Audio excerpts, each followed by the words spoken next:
Fala jovem, fala Brasil, outra vez novamente de novo aqui no Mob na Estrada, direto de Campo Grande, cidade mato-grossense, capital mato-grossense para todo o Brasil.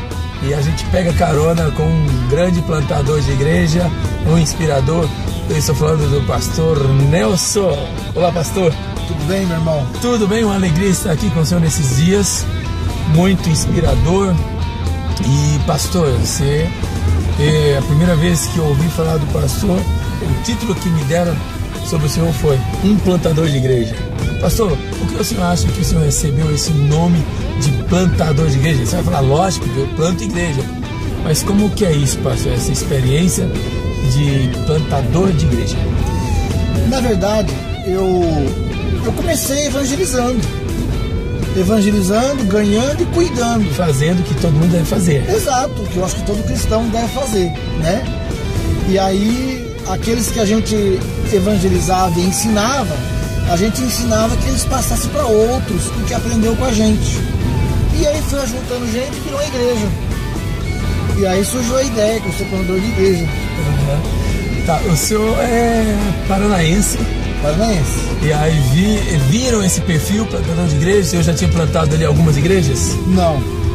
Quando eu era membro da igreja de Cascavel, sim, na época de um pastor, antes do pastor Eliezer, o pastor Jarbas Krieger, eu comecei com um grupo familiar na minha casa. E aquele grupo de 3 pessoas virou 70 pessoas em 6 meses. Sim. E aí então surgiu a ideia que a gente era plantador de igreja.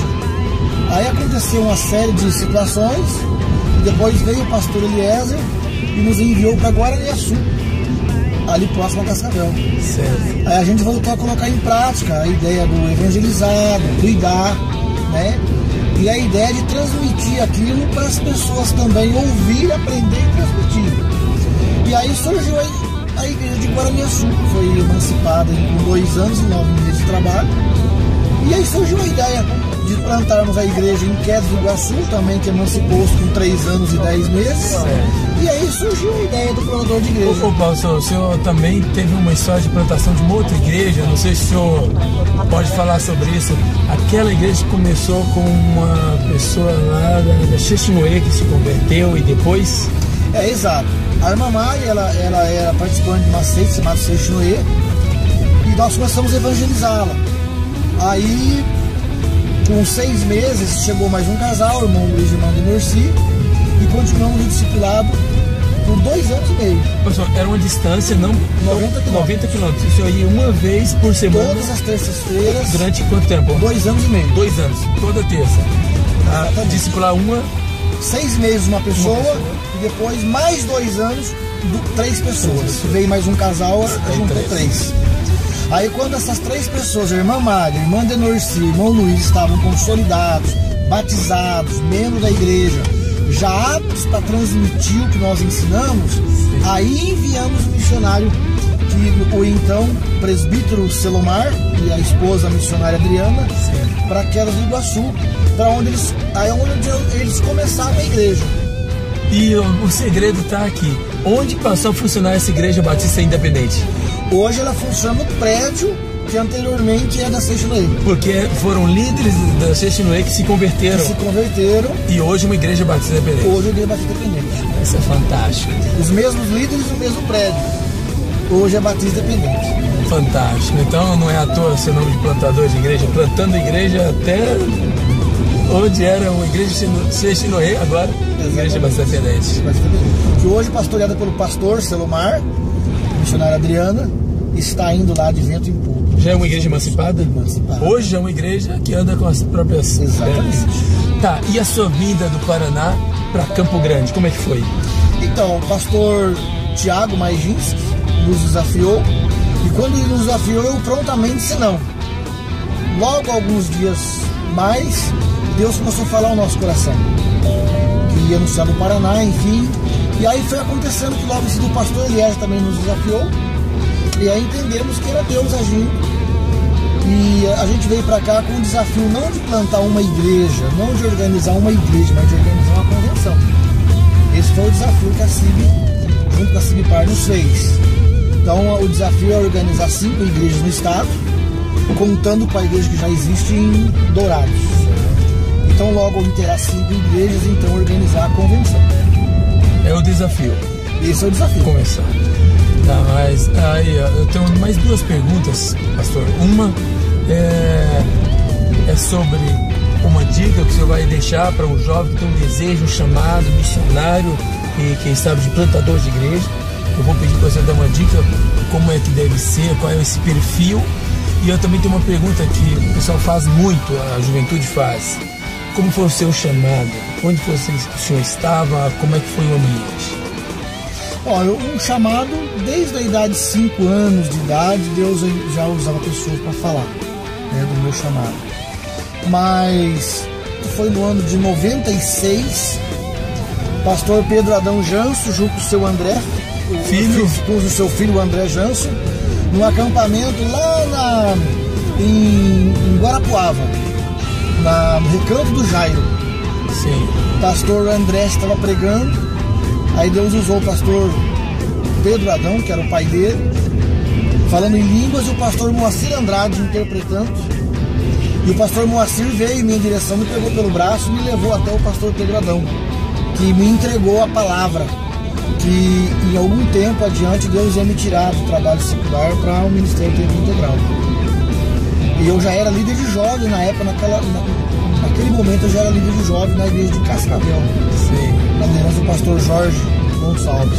Mas houve uma experiência forte em um acampamento de jovens. Exatamente. A partir daquele acampamento, e foi tremendo. O pastor Adecildo Batista, ele era presidente do Mobipar na época. E eu tinha assumido a mocidade da igreja de Cascavel naqueles dias.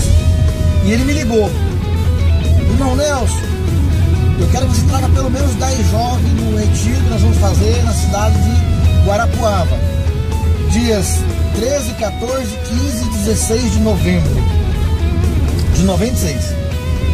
Aí eu falei: não, pastor, não vai ser 10 não, eu vou pegar um ônibus com pelo menos 30 jovens. Mas nós tínhamos só uns 15 jovens na igreja na época. Certo. E aí começamos a trabalhar. Nós vendemos relógios de parede, vendemos algumas coisas e conseguimos levantar dinheiro para o ônibus. E aí a gente convidou jovens até que estava chegando da igreja para ir, e nós conseguimos pagar parte da passagem daqueles jovens. Maravilha. E aí fomos em 31 jovens para aquele retiro de jovens. E naquele retiro foi que Deus falou comigo, confirmou a palavra profética através da vida do pastor Pedro Adão, que ele estava me entregando o ministério. Experiência linda. E a outra, pastor, que eu gostaria de falar e para o jovem que está começando o chamado e ele tem vontade de ser um missionário, um plantador de igreja, quais as características, o perfil que deve ter um plantador de igreja?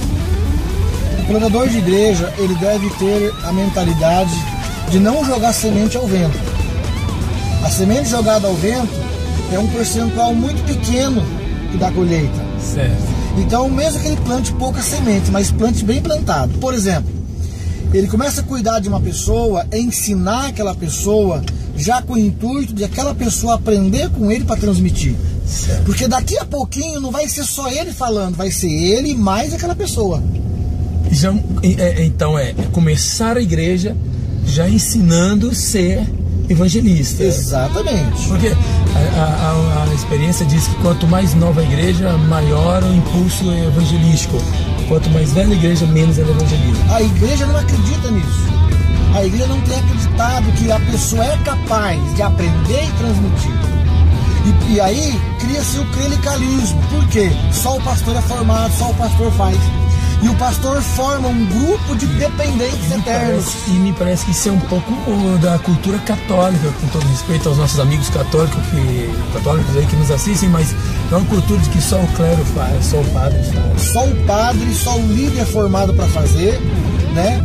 E tira aquela ideia de que o povo pode fazer. E a ideia de Jesus foi essa. Pode observar que Jesus formou um grupo, um pequeno grupo. Depois disse para aquele grupo assim, ó: tudo que eu faço vocês podem fazer. Ele falou: assim como o Pai me enviou, eu vos envio. E quando ele soprou sobre eles e ministrou o Espírito Santo, ele transferiu autoridade. E aí ele enviou: agora vocês vão para os confins da terra e façam discípulos. Aí nós aprendemos com o apóstolo Paulo um pouquinho mais tarde. Paulo pega Timóteo, ensina Timóteo, depois fala na segunda carta, no capítulo 2, ali, versículo 1 e 2. Timóteo, tudo que você aprendeu de mim, perante muitas testemunhas, agora procura homens idôneos, transmite a eles, para que eles também transmitam a outros. Aí tá, são 4 gerações, Paulo para Timóteo, Timóteo para homens, capaz de transferir a outros. 4 gerações. Não para, né? Então, se a igreja for plantada nesse nível, por exemplo, mesmo que no primeiro ano o plantador de igreja conseguiu alcançar 6 pessoas, não tem problema, tá ótimo. No segundo ano, aquelas 6 pessoas se transformará pelo menos em 12. Terceiro ano, 24, 48, já vai para 96 e já vai para... Enfim, ou seja, em 10 anos, tranquilamente, sem atropelo, teremos ali uma igreja saudável, de pessoas treinadas, capacitadas, de trabalhadores, né? E vamos deixar de ter esses eternos campos missionários dependentes da convenção. Deus abençoe. Deixa um último recado para a juventude do Brasil, para os mobieiros de todos os lados do Brasil que nos acompanham. Deus está chamando a nova geração, uma geração jovem, com toda a força de vontade, com muito sonho, muita garra e, o que é mais importante, uma estratégia bíblica baseada em Atos dos Apóstolos, que é ir e fazer discípulo.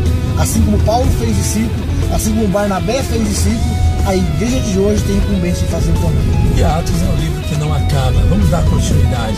Pastor, o senhor falou, o senhor foi desafiado a levar 10 jovens para um acampamento, o senhor levou 31, e eu gostaria de desafiar o senhor a levar uns 10 jovens para o Mobiliza. Pastor, espero o senhor e mais 10 jovens. Estamos juntos nessa? Vamos lá? Espero te ver no Mobiliza Brasil.